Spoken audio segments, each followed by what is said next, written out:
Assalamualaikum warahmatullahi wabarakatuh. Saya Cindy Bonavia, NIM 19423015. Saya akan menjelaskan perbandingan jurnal pertama dan kedua yang telah saya cari dengan tema besarnya yaitu konsumsi Islam. Sebelumnya, terlebih dahulu saya akan menjelaskan sedikit jurnal pertama yang berjudul Perilaku Konsumsi Islam di Indonesia. Teori konsumsi muncul setelah terjadinya depresiasi besar dunia pada tahun 1929 sampai 1930.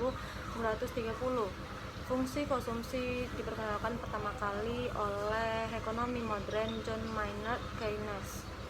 Lalu, kebutuhan manusia sehari-hari yaitu seperti pangan, sandang, dan papan. Dari segi pangan itu artinya makanan yang kita butuhkan seperti nasi, kue, saus, maupun yang lainnya. Sedangkan sandang yaitu kebutuhan dalam bahan pakaian, karena kita memerlukan pakaian untuk menutup aurat seperti baju, celana, jilbab, dan lain-lainnya. Sedangkan kebutuhan papan itu adalah kebutuhan primer seperti rumah.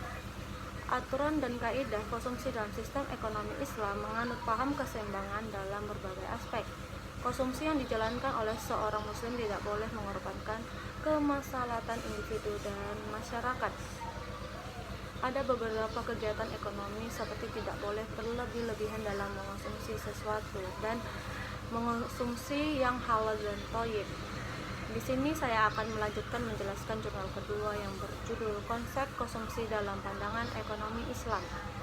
Prinsip ekonomi dalam Islam yang disyariatkan adalah agar tidak hidup bermewah-mewahan, tidak bersuha pada kerja-kerja yang dilarang, membayar zakat dan menjauhi riba, merupakan rangkuman dari kaidah, akhlak, dan syariat Islam yang menjadi rujukan dalam pengembangan sistem ekonomi Islam. Etika konsumsi dalam ekonomi Islam mencakup prinsip keadilan, prinsip kebersihan, prinsip kesederhanaan, prinsip kemurahan hati, dan prinsip moralitas. Prinsip dasar perilaku konsumen Islami yaitu prinsip syariah, prinsip kuantitas, prinsip prioritas, dan prinsip atau kaidah lingkungan.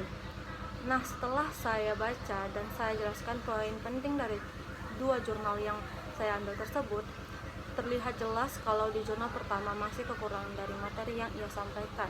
Melalui jurnal tersebut, seperti jurnal pertama tidak menjelaskan etika konsumsi dalam ekonomi Islam. Tidak hanya itu, prinsip ekonomi Islam juga tidak dijelaskan pada jurnal pertama, dan jurnal pertama tidak ada menjelaskan menggunakan media tabel.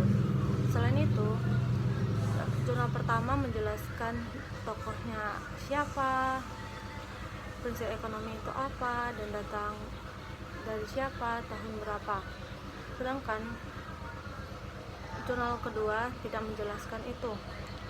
Tetapi di jurnal kedua tidak dijelaskan secara detail teori ekonomi itu muncul pada tahun berapa dan siapa pakar dari ekonomi ini.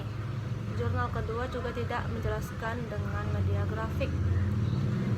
Baik, karena mengingat waktu yang diberikan oleh dosen, saya hanya memberikan penjelasan materinya, hanya poin terpenting saja, dan hanya dapat membandingkan yang telah saya sebutkan tadi. Dan saya tutup dengan wassalamualaikum warahmatullahi wabarakatuh.